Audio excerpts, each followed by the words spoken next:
l'on se poserait la question de savoir pourquoi MC et son ministre de la Défense, qu'on appelle ministre des Armées, SL, vous le connaissez, pourquoi c'est maintenant, ils se réveillent? Pourquoi c'est maintenant, eux, ils veulent s'impliquer davantage?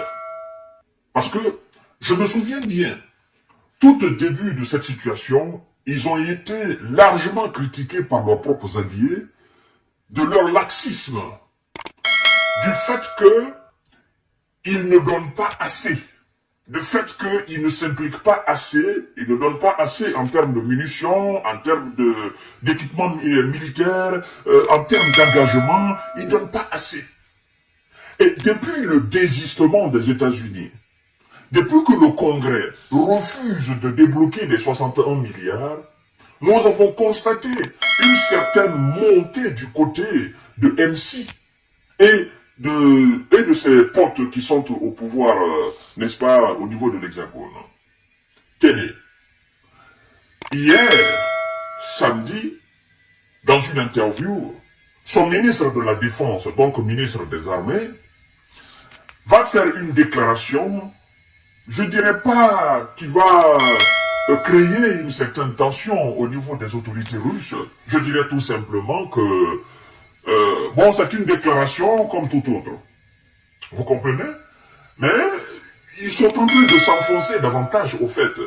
Ce qui ne plaît pas à Volodymyr Zelensky. C'est-à-dire, eux, ils vont dans le sens contraire de Volodymyr Zelensky actuellement. Parce que Zelensky a déclaré, dans les conditions normales, cette déclaration de Zelensky veut dire tout simplement, je veux maintenant négocier. Nous avons parlé de ça hier.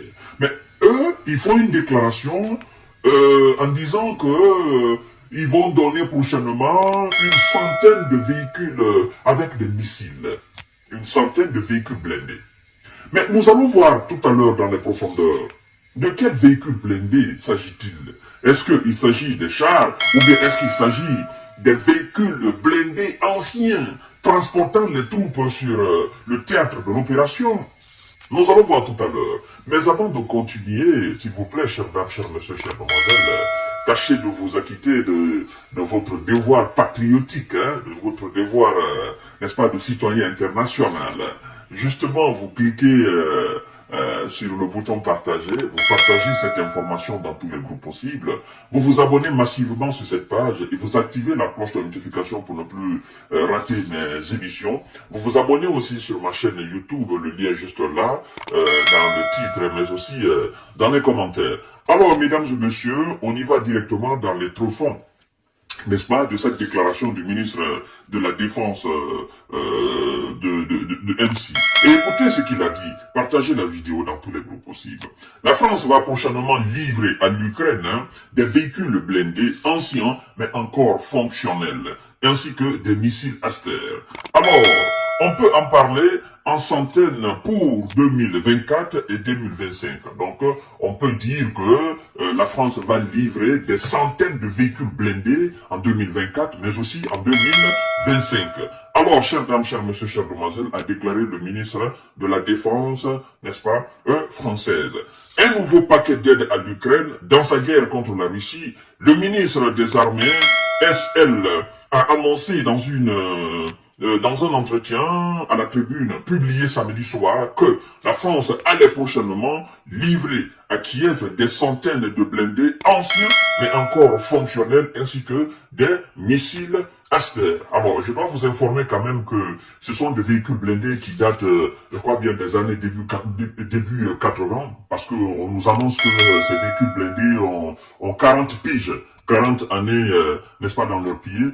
Et je dois aussi vous informer que le but de l'envoi de ces machins-là, c'est parce que la France est en train de renouveler naturellement son équipement militaire de tout ce qui est matériel militaire. Donc tout ce qui est ancien, on est en train actuellement de les évacuer au niveau de l'Ukraine parce qu'on dit que c'est ancien mais que c'est fonctionnel. Alors ça veut dire que tout simplement, l'Ukraine est devenue en quelque sorte le dépotoir des armes anciennes occidentales parce que l'Allemagne le fait, les États-Unis le font et la Grande-Bretagne le fait aussi, l'Espagne, tous ces pays de l'OTAN ils se débarrassent de tout ce qui est ancien militairement sur le terrain en Ukraine. Alors pour tenir une ligne de front aussi grande, l'armée ukrainienne a besoin par exemple de nos véhicules de l'avant blindé VAB, n'est-ce pas? C'est absolument clé pour la mobilité des troupes, explique le ministre. Ce matériel ancien, encore opérationnel, va pouvoir directement profiter à l'Ukraine et en quantité importante.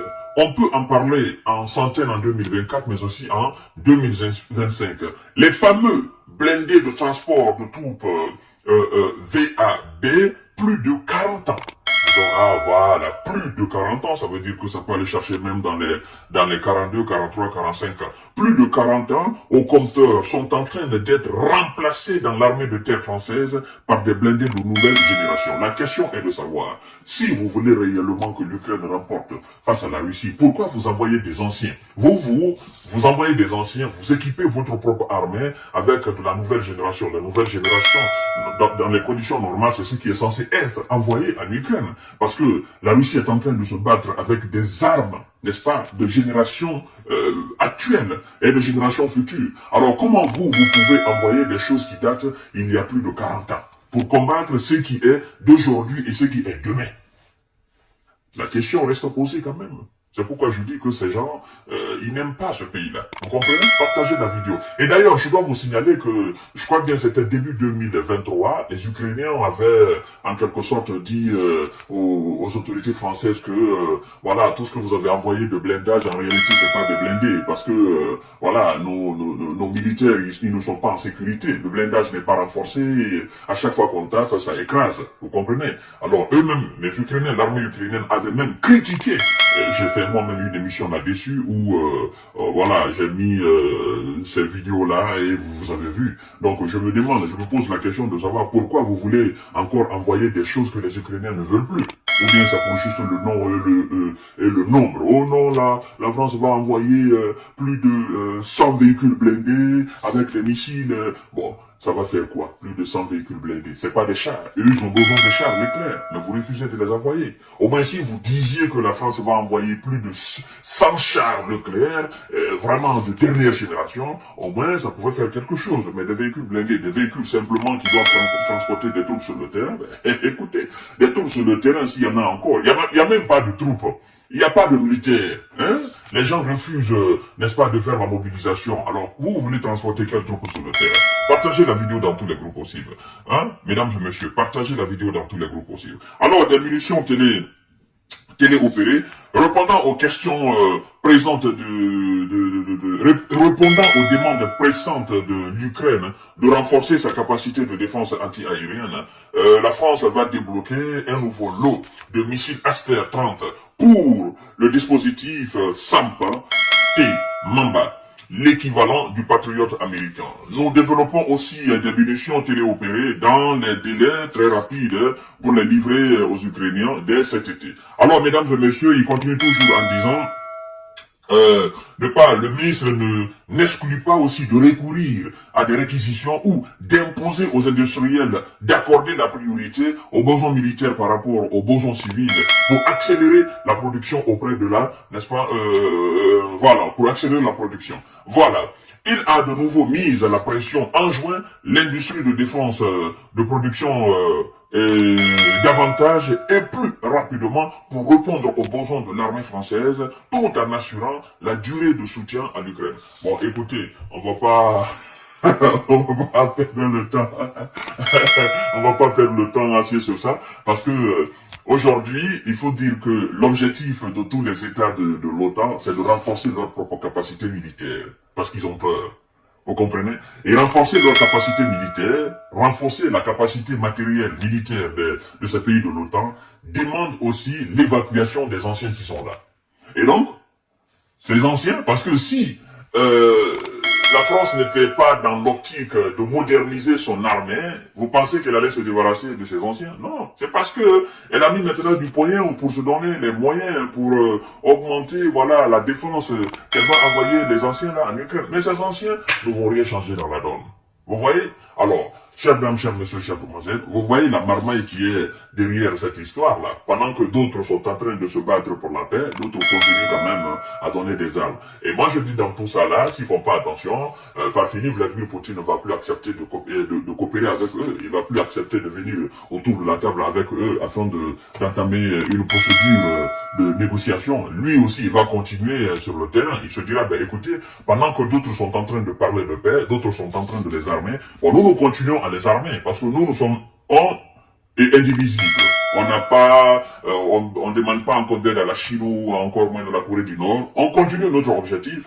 Au moment, le jour qu'ils seront fatigués, tous, unanimement, ils seront fatigués, ils vont décider de venir négocier.